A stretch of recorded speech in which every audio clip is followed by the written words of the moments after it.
All right, lecture time for assessments. Assessments sound very formal and scary, but in reality, all they are is a method of giving feedback to the student. You can also think of them as evaluations. Assessments should give the learner feedback regarding their achievement. Assessments have instructional purposes. They give guidance regarding weak and strong areas. Unfortunately, traditionally,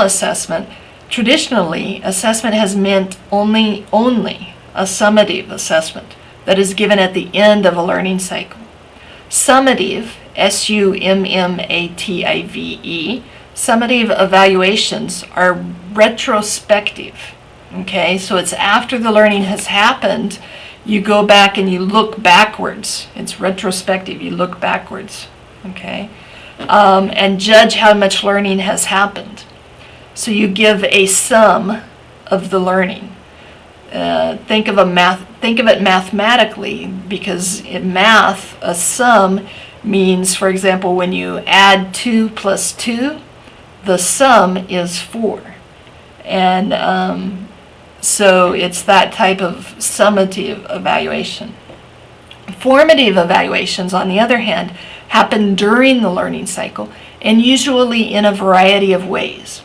Formative assessments strive to bring improvement in the learning and to create good habits of learning. They try to form the learning as it's happening.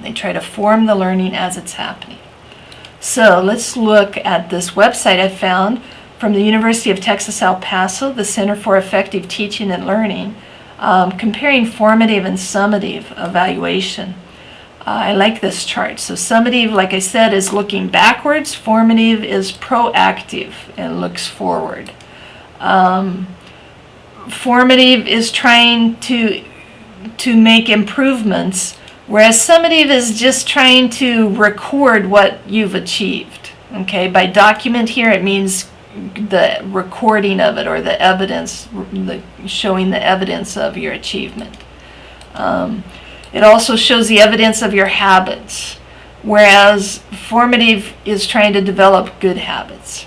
Okay, summative is based upon the evidence, whereas formative really is concerned about feedback.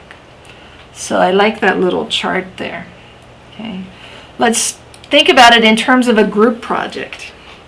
So a summative assessment of a group project would evaluate the final product of the group, whether it's a presentation, a paper, or other type of output. However, there are often several steps involved in group projects. So perhaps the teacher wants to do a formative assessment of how the group communicates with each other instead of waiting until the end. Or the teacher breaks the group project into several deadlines. So the first deadline,